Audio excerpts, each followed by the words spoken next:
Well, before I start, when you leave a good, good meetup, then you always have to have the impression that you have grown a little.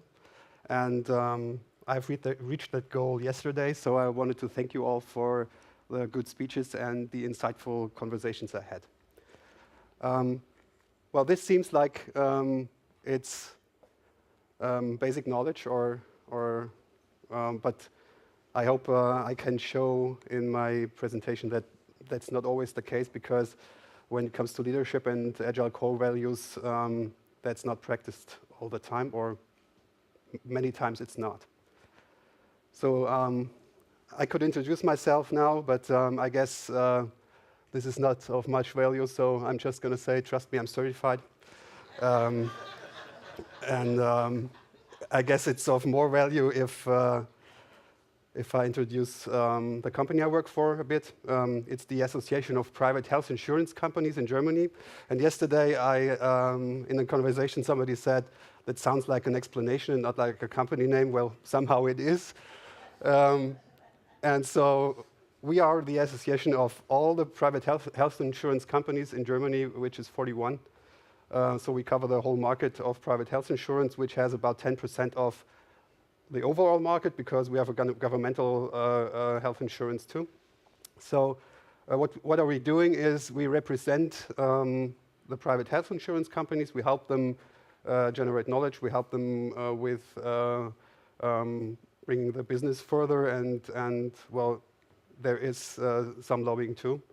But what we do is we run central IT business for them. So all the time, when it's logical to implement things on one place and not every company implements it over and over again, we do this. It's like statistical data transfer, and other things. We were founded 1947, I guess.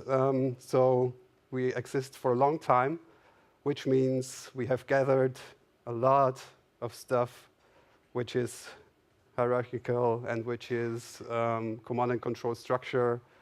And so you have to keep this in mind when I go on. I'd like to take you on a small journey which shows some insights I gathered over my life in the IT business. I ran my own company for 10 years and then switched to the insurance company environment for another 10 years, where I had various management positions like head of software development, head of project management, head of IT. So I gathered some stuff too. We're going to time warp to 1998. This was when I founded my first company. It was the time of these blinking web pages, if you're old enough to know that. I thought, well, you could do this better. So that was the start. And then it went on, and people wanted network infrastructures, and we did that. And then they wanted software, and we did that. And so it was like linear, traditional software development for some years. And at one point, we came to the conclusion there must be something better than this. And that was 2005, when we were thinking, okay, we'd like to transition to Scrum. And that was really our once-in-a-lifetime opportunity to do everything wrong for the first time. And we were crazy enough to do this with our biggest customer, with our biggest project, because we thought, let's show them how good we are and how innovative we are. What was our status at the time? We had no clue about agile values. We had little knowledge about agile leadership and basic knowledge of frameworks. And yeah, we had read the Agile Manifesto. We didn't have Scrum bots, but we did anything but Scrum. And so we had some opportunities. We had learned early that we could fail fast. And because we did that with our biggest customer and our biggest project, we failed hard. And this is really highly recommended as being optional because you do not really want this. This was the first chapter of trying to become agile, at least in my world. And then after some years, you gather some knowledge, you get some insight into other projects, you try to do different things. So the next part is we time warp to 2011. And I already switched into the insurance environment then, and we tried to transform dev teams to Scrum again. But we thought with several years of knowledge, that's easier. So we had Scrum training for the team, certainly, and experienced Scrum Masters, integrated constant coaching by an Agile coach, and involved the customer early. So what could go wrong if you do all these things? So we gathered little knowledge about Agile values. Also, we had an Agile coach, but it's not always common to coach Agile values if you have an Agile coach. Who thought that? We had some knowledge about Agile leadership, but not that we really coached this. It was like we were never extremely command and control, but we at least had a deeper knowledge of frameworks. And we really thought we would do the right things. In the end, we had low velocity, impediments in the team. We had a really good textbook Scrum process, and no improvement. But after a lot of pain and a lot of struggle and 2 years of investment, we really reached the part where the team really worked with Scrum, and it does it ever since. But that shows if you don't have the prerequisites to start with frameworks, you get in trouble. And so after having the chances to fail often enough to create enough insight, I thought when we started to set out for new shores that there might be the possibility to do more things right and to become less bad, maybe. So we time warped to 2016 when we were preparing for our Agile transition in the Association of Private Health Insurance. And this time we really wanted to do the right things at the right time.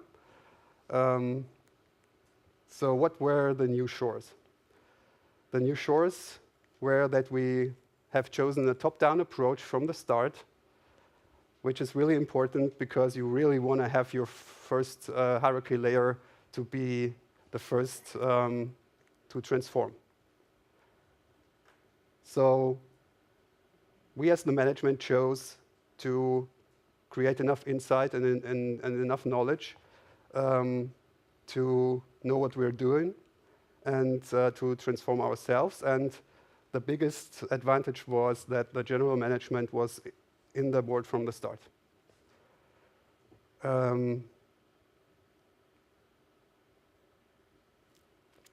But really more important is that we have started development of employees in the traditional world. Because you might think that in IT departments or IT units, you have conceptual ability, you have like team organization, people know how to organize themselves, they know how to make well-funded decisions, but that's not the case. So if you throw people into an agile transition who are not prepared by having these skills, then you put them into an unknown world with less skills than they should have. So they cannot relate to anything they have experienced before the agile transition. So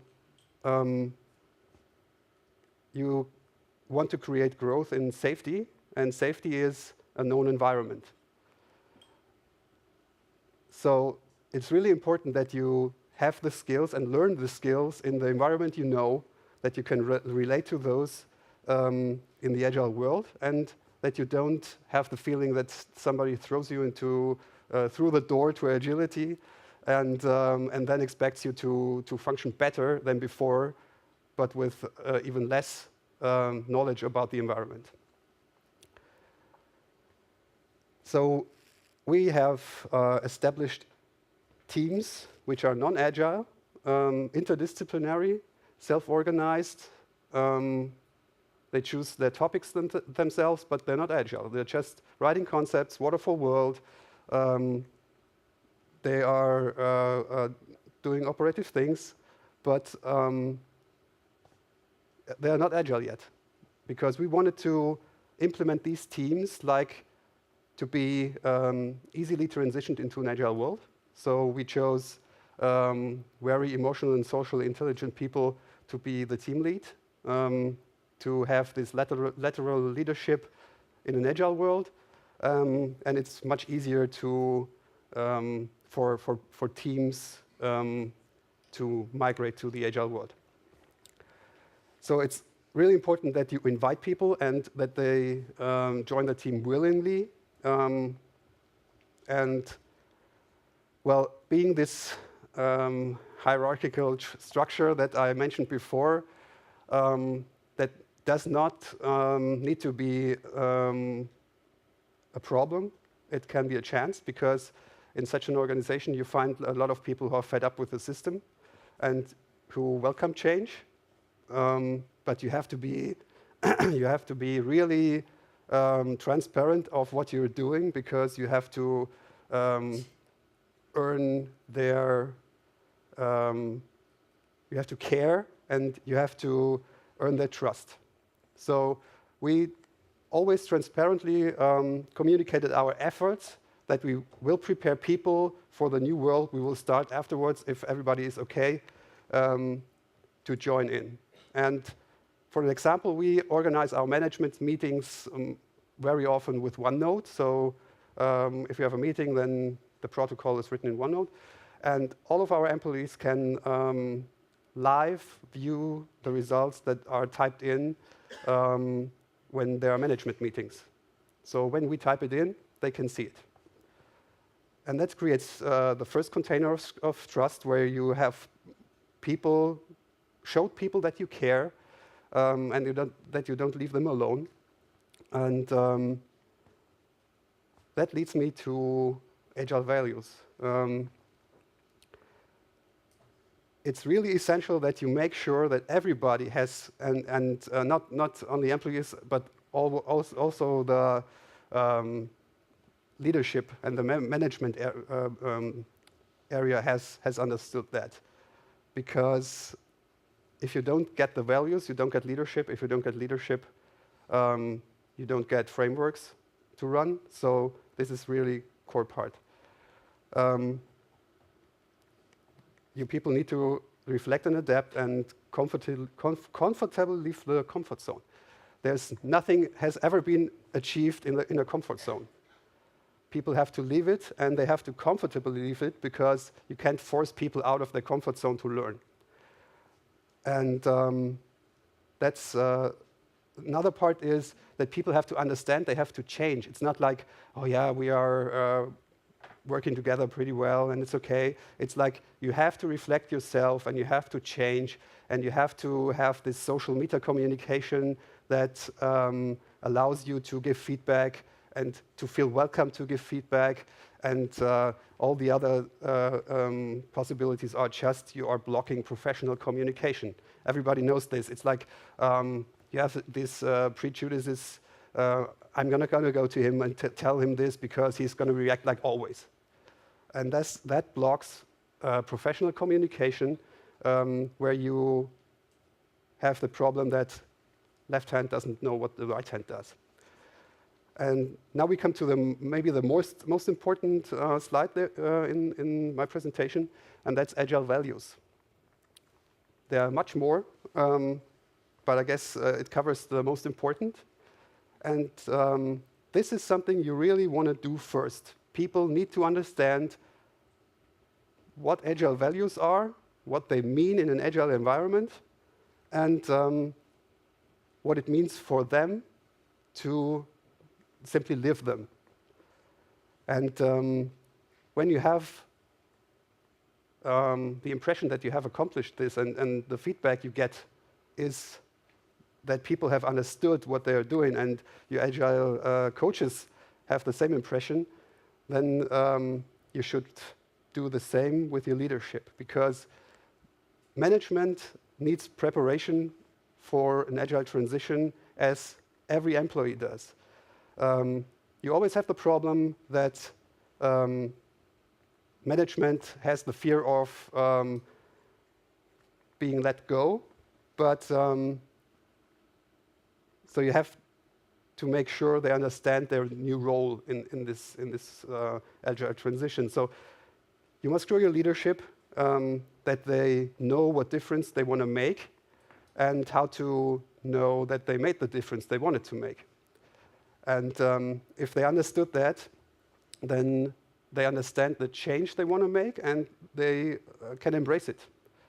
And when they embrace the change, then they comprehend their new role in the Agile transition. And if you have met these 3 steps, then leaders don't fear the change anymore, because they know that they will be more precious, or will be even more precious after the transition than before.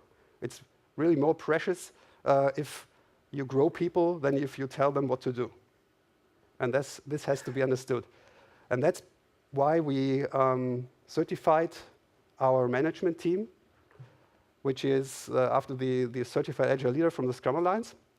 And it has 2 levels. It's called 1 2-day workshop, where you have a deep dive into some leadership topics. And you have several months of guided leadership challenge, where you deep dive in your own leadership, the difference you want to make, reflection, and the difference you want to make with your team. We've done this with Olaf Lewitz. Many of you might know him.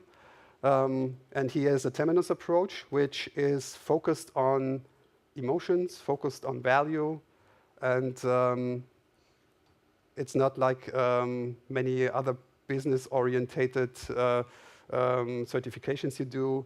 This generates insight, and this really generates the transition of 2 values you want to reach for your leadership team.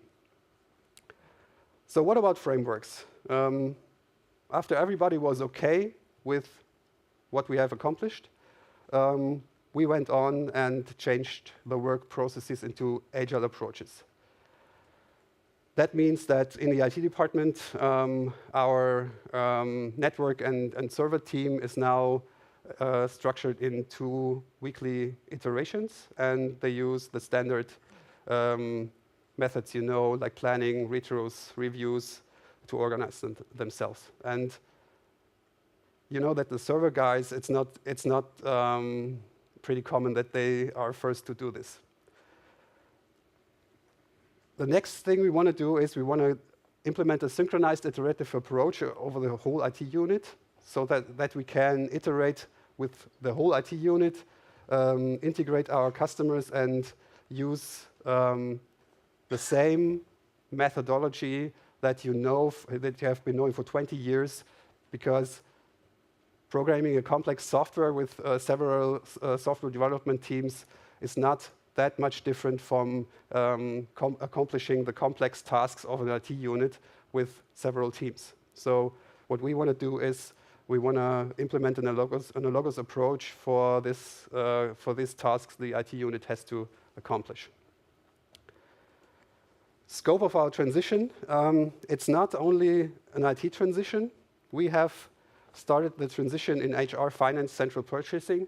So you will see some Kanban boards in our central purchasing unit. I guess we didn't come so far that we are thinking about changing our complete finance process of financial planning and stuff. That is something that is really hard to accomplish in a company that is still focused on these linear things. What we're doing is we're building a self-organized team structure over the whole business unit, which integrates human resources, finance, central purchasing services, IT, so that we have this overarching self-organized structure where people choose their own topics and where we can address a lot of overarching problems we have or things that have not been done yet. How do we measure success? We do customer satisfaction surveys every 6 months in April and October. And we measure success with our employees with one-on-one feedback meetings that we do regularly. And this is the outcome of our survey. You see where we come from, and this is transparency too, because I mean that's our core part. You can see that when in Germany you have school grades from 1 to 6, 1 being very good and 6 being very bad, and so that feels naturally to people to take a survey with that. And so you can see that we had some mediocre values when we started, but you can already see that our values are rising. And when we use iterative approaches for the IT unit, we hope and integrate the customer early. We let them choose what should we do in the next iteration. We are not there yet, but we hope that this will drive our values up even more because of, well, the benefits you all know. So what's our status now? We have deeper knowledge of Agile values. We have deeper knowledge about Agile leadership, and we generate incremental knowledge about frameworks. So what is the conclusion out of that, what you've heard? It's you really want to train skills before you start. People have to be prepared, and they have to feel prepared before you throw them into an Agile transition. You have to grow to understand Agile values, because if you don't understand Agile values, you do not understand Agile leadership. And if you manage to understand and started living Agile leadership, then you want to start to implement Agile frameworks. And that's somehow the chance to achieve healthy and sustainable growth with your transition. So thank you for listening. That was the Agile story and the Agile journey with some milestones I have experienced. And yeah, it will be continued. So I'm going to close with a quote, and thank you very much.